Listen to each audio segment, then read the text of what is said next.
good morning, good afternoon, or good evening, depending on where you're joining from. Welcome.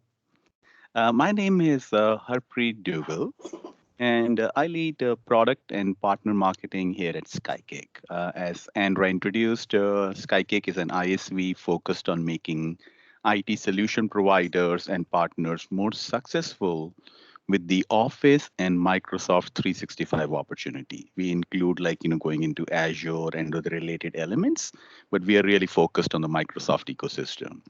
And personally, I'm a former MSP myself, and over 10 years working directly in enterprise and SMB cloud strategy at Microsoft.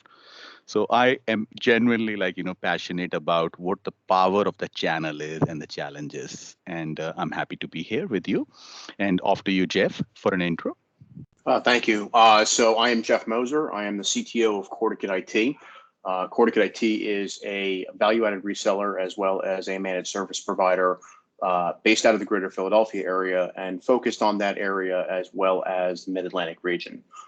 We are both a multiple Microsoft Gold partner as well as a proud partner of SkyKick. Thank you so much, Jeff. So moving on to what we seek to cover in the next few minutes together. We'll focus on almost like four mini conversations within the conversation. We'll kick it off with a little bit look at where the CSP program or the cloud solution provider program is today and how we see it, how we are hearing Microsoft speak about it. Then we'll move to a sales strategy. So if there are obviously some opportunities and challenges in CSP, we'll share a little perspective on a sales strategy that we feel can help partners maximize the value in CSP. Then we'll look to hear from Jeff, about how they have taken this opportunity and made that a success at Corticate IT. And we'll close out with some next steps. As Andra said, this is part of a four episode series, webinar series. I want to give you some context on where we're going further. So that's where we're headed. So that said, and that out of the way, let's really take a look at where we are in the CSP program. And we honestly do believe that Office 365 as well as Microsoft 365 are an awesome thing for SMB end customers, right? The initial 15 to 20% of the market that has moved early into cloud productivity, we feel they have realized considerable business benefits, like clear evidence that these tools are saving time, creating more productive employees, and ultimately actually improving the security footprint that exists at these smaller businesses, right? And now what's happening is the word is clearly getting out. We are seeing much larger numbers of customers who are excited about the cloud as opposed to afraid of the cloud, right? By many estimates, there's some Microsoft estimates, there's some estimates from Forrester. We have done our own research here at SkyKick in a paper called The State of the Cloud. We feel that there is as many as 250 million seats out there in the next several years. And the beauty of it, if you are in the MSP ecosystem, the beauty is that most of these users, new users, are going to need the services of a trusted partner like you. No wonder, some of the stats that Gabriela Schuster shared at Inspire this year, they blew me away. This little thing, I was still at Microsoft when the CSP program, literally was kickstarted and there was some initial opposition to it. We all remember that, right? And this is a $4 billion business today. But the even more compelling thing for me is that it's growing 40% year over year. So clearly a fantastic opportunity, but we are still in the early days of this opportunity. That's what we feel. Jeff, what's your perspective? Yeah, no, I 100% agree with you. We are seeing much heavier adoption now of both Office 365 as well as Microsoft 365. And the conversation has absolutely gotten easier with both customers, existing customers, and prospects for moving their business to Microsoft's cloud. It used to be that it was kind of a sell for us, and now it's more of an ask.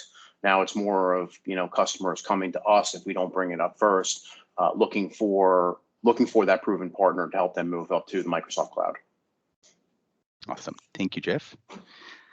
But as they say, like, if it were easy, it would already have been done, right? So let's take a look at it constructively. And by the way, this is data that Jared Spataro, the CVP of the office business at Microsoft, shared also at Inspire this year. And what we really feel is that, all of us in the channel are also realizing that we need to use a different playbook to approach the opportunity in the cloud relative to how we were doing things in on premises, right? So there's some new data here. So if you look at what this is showing is that relative to just on-premise, like business for partner business, now if you take a look at the cloud partner business, our partner who's just going from on-premise deployment to just like in cloud deployment, just doing the IT services around it, that opportunity, honestly speaking, is actually coming down. And we are not saying this. This is Microsoft's data, right? And that's just an honest admission of what we all realize, right? There is a little bit less to do in just like, one-to-one deployment to deployment in the cloud, right? So that opportunity is coming down 18%, whereas opportunity around putting the managed services and more strategic services into the customer conversation to advise customers to like do a little bit more for them, and at the heart of it, creating business solutions to business problems as opposed to IT solutions, right? We feel that partners who take that track, and this data is showing that, are being much more successful, right? So really, like, we feel IT happens to be the craft through which we collectively create business solutions to SMB customers' business problems, right? We want to take a look at one more, like, cut at what the problem looks like. And this is a very grounded, numbers driven kind of view of what it looks like if a partner takes a more deployment centric approach to cloud CSP. We're looking at Office 365 here. And let's say, like, an average partner selling a mix of Office 365 SKUs could be business premium at the higher end, and that would be about $150 a year of billing, right? Could be a slightly lower SKU like Essentials. But let's say on average, the mix comes in at $100 of billing. But that's just part of the story, right? If you are in any kind of a CSP program, you would have a different rate of reseller margin, but we estimate, like, at the high end, it couldn't be higher than like 20%. So what's happening is that every year as you're billing that $100 subscription, you have, let's say, up to a $20 in gross margin, right, coming through as the reseller, as the partner of record. Even if you are a very strategic partner and you can take a 5-year horizon, a long-term game plan, that translates into $100 of gross margin over year.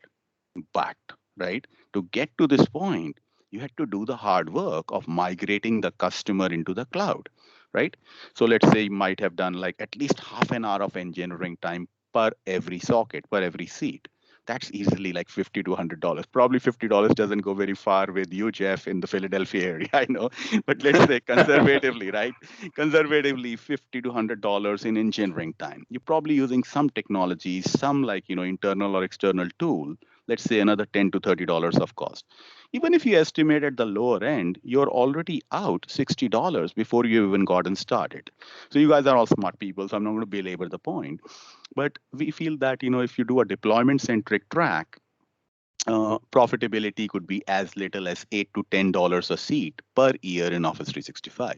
And that's exactly why we personally, like, at SkyKick, are great partners. And Microsoft, like, has always said that we really need to create to get to success here in CSP. It's about three big things that we all have to do, right? Increase the recurring revenue from each socket or each customer once we have brought them into the cloud.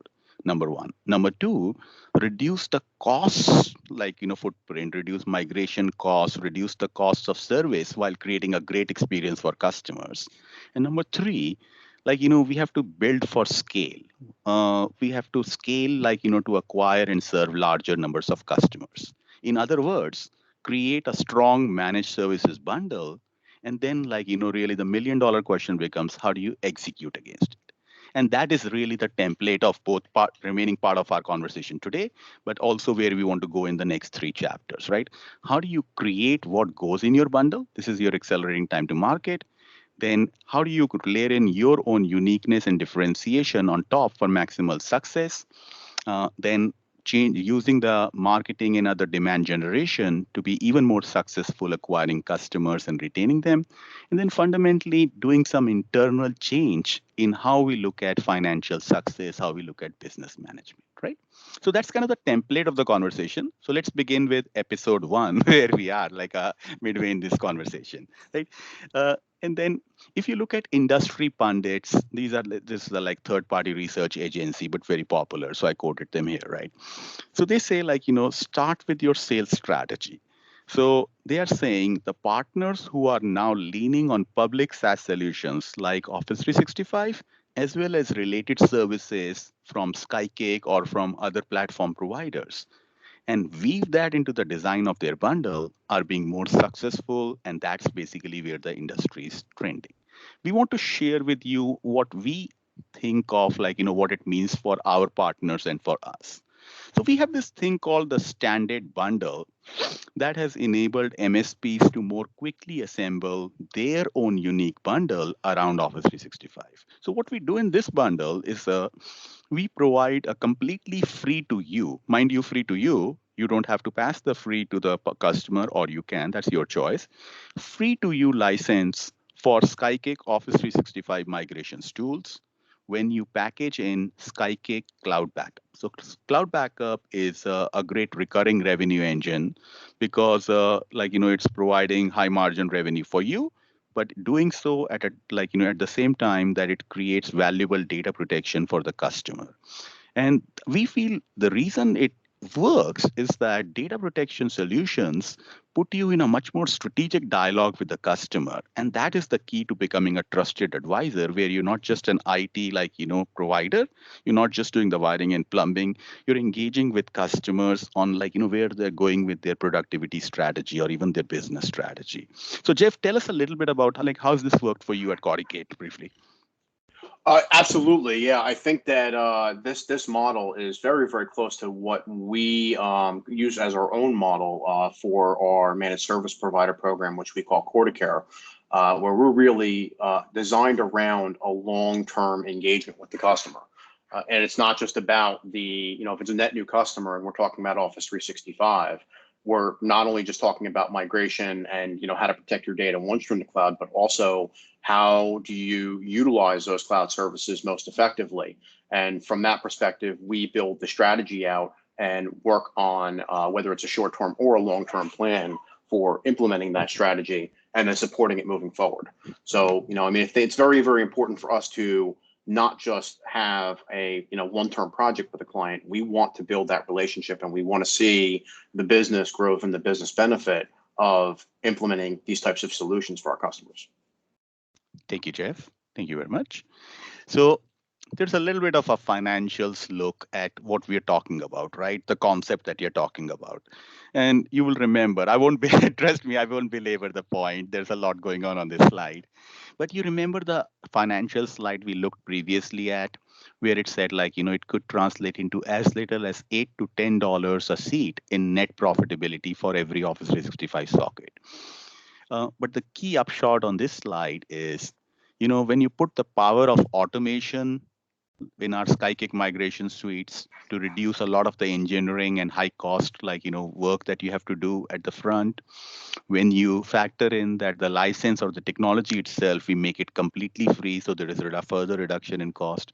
And most importantly, when you layer in a recurring revenue engine to increase the value of every MSP bundle or every MSP socket that you're creating, the economics of it go from that $8 to $10 a seat in net profitability to over $40 a seat. And we truly feel we are conservative in the numbers that we cite.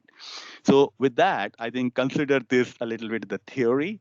And I'm going to transition to Jeff on how Coricate has made this transition into the cloud productivity realm work for them as a business driver. Thank you very much. So Jeff, off to you. Absolutely. Thank you so much. I'm going to review a little bit of into more detail of what Harpreet was talking about earlier on in this. Specifically, if we move on here, Corticate IT has been in business for 18 years now. And we've really built the strategy, as I said earlier, around trying to not only obtain new customers, but also maintain business with existing customers.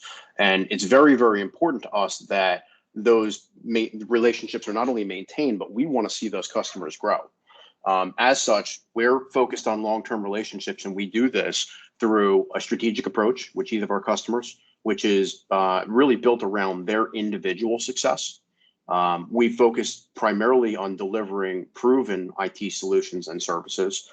So not being a quote unquote product of the month club, but focusing on things that we've seen work in the industry or that we know have worked through personal and professional experience. And we bring to the table 18 years of experience at Corticate as a company. However, when you look at some of the longer term staff, we're looking probably closer to 25 to 30 years in a lot of instances of experience across multiple verticals and across multiple customer types that we bring into each of these scenarios in order to make sure that we're putting together a solution that's appropriate for those customers. So to do that, we really have focused on standardizing our offers across the table, if for no other reason than the time it takes to build and develop and sell a customized solution for each and every customer is up there. It's a long time to put those things together. It's hard to market something that is not standardized across the board.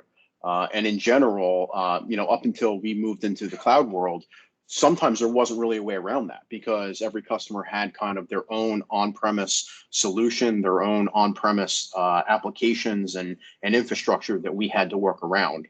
And things like Office 365, Microsoft 365, and Azure have really allowed us to move forward with more of a standardized offer for our managed service plans that include a lot of the same technology and service solutions that we know work across the board, and also allow us to regularly identify potential gaps in customer needs and work to fill those gaps.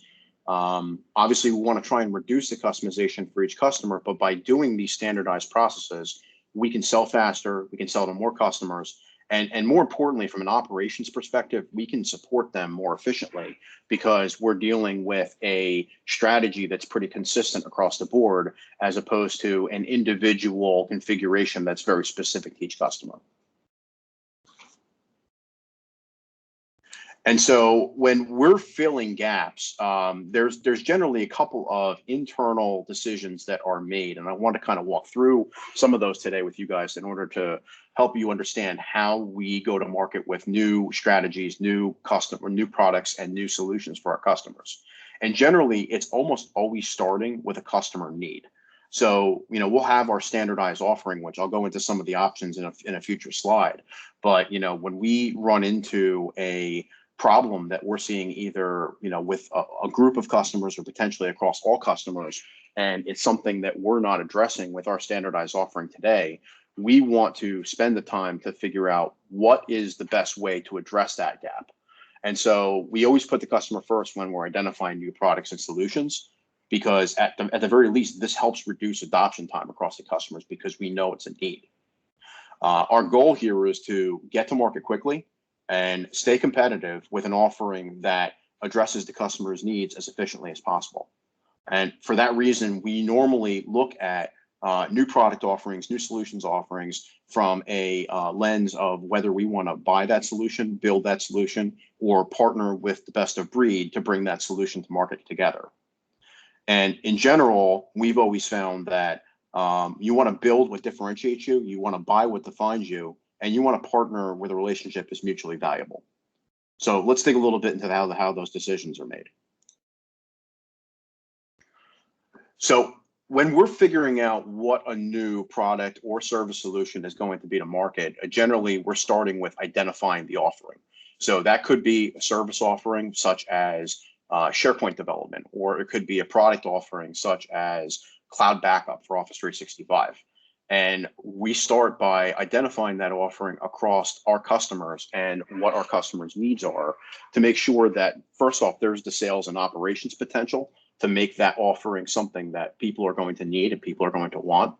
as well as looking at, from an adoption goal, how quickly do we need to get that out there? Is it something that we need to address immediately for customers? Is it something that we see as coming in the market? Like a year ago, when the industry was first starting to look at mobile device management across the board, where it was not just phones and tablets, but also PCs and laptops, and basically treating everything as a mobile device. We saw that as more of a long-term adoption goal, whereas we've looked at Office 365 backup as more of an immediate goal that we had to implement right away. So all of those things get put together, and then we take a look at it holistically to decide, is this a solution that we need to build? Is this a solution that we want to buy? Or is there a partner out there that's already doing it that we can partner with and take advantage of the benefits together? And each of these individual considerations has its own sort of bullets underneath of it as far as, why we would do one versus the other. From a build perspective, generally we're looking at what is the timeline to complete building that practice or building that solution. What roadblocks do we have to overcome? Is it a knowledge issue internally where we would have to potentially train staff to complete that? Or maybe it's a product that is completely new to us that we would still have to have some sort of an internal review on before we would actually push it to customers.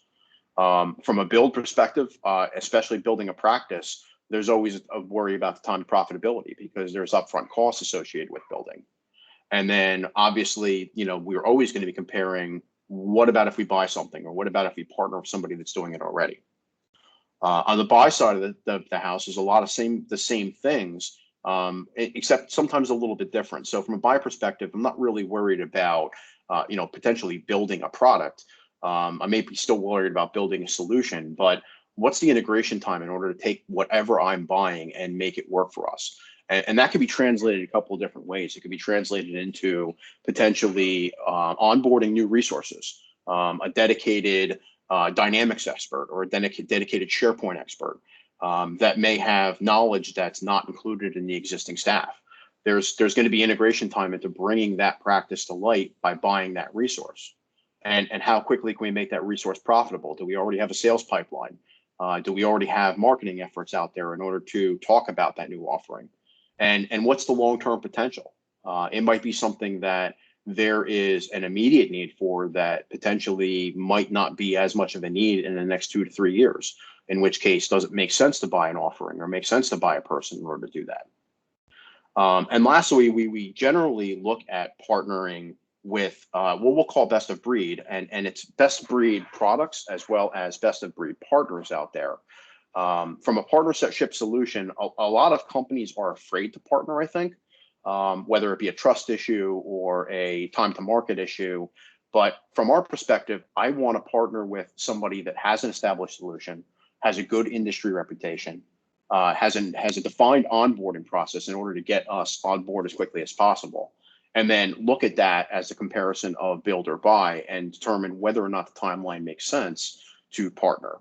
I will also add in there that from a partnership perspective, it's very important to Corticate IT that if we partner with somebody, we're partnering with somebody that is willing to partner with us as well. It has to be a two-way street.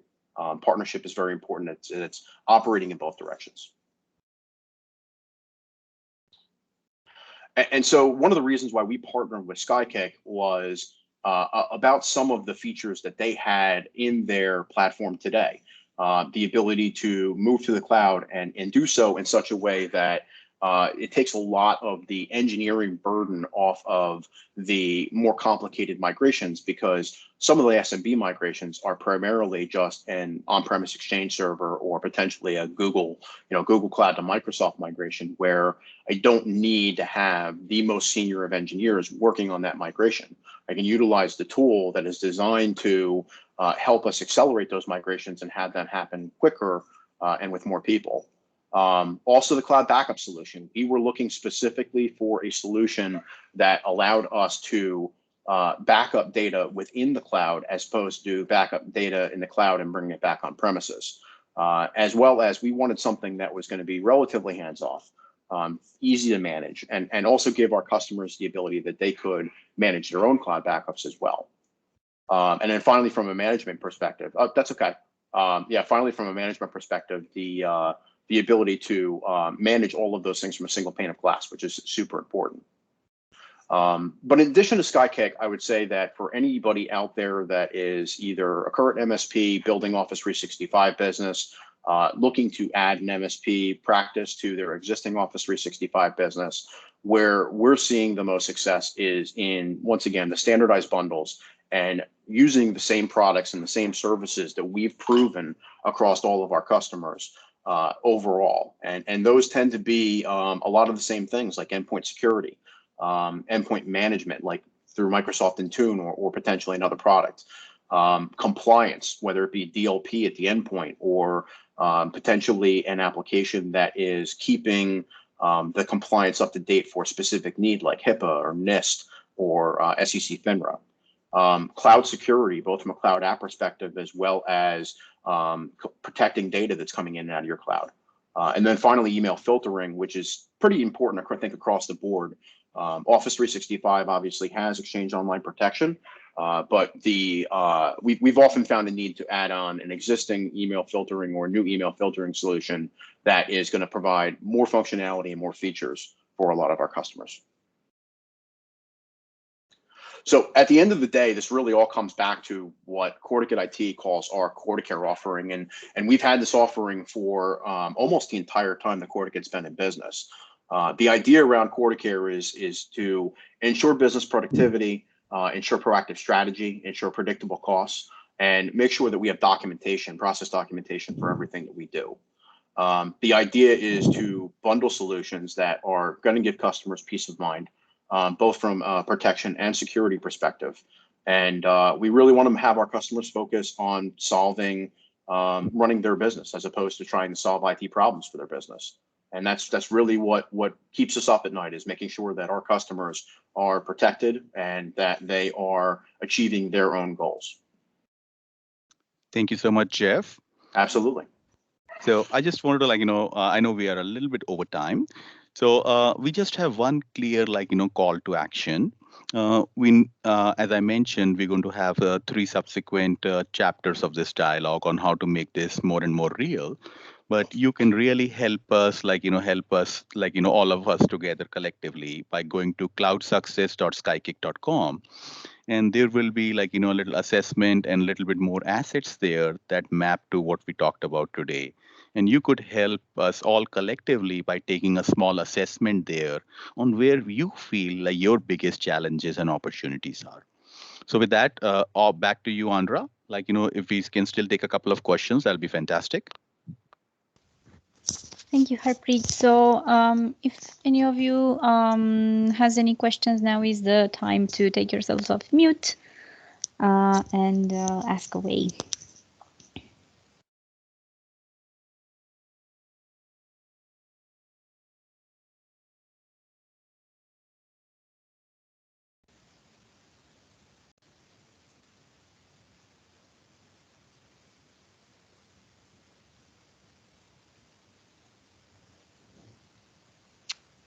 Okay.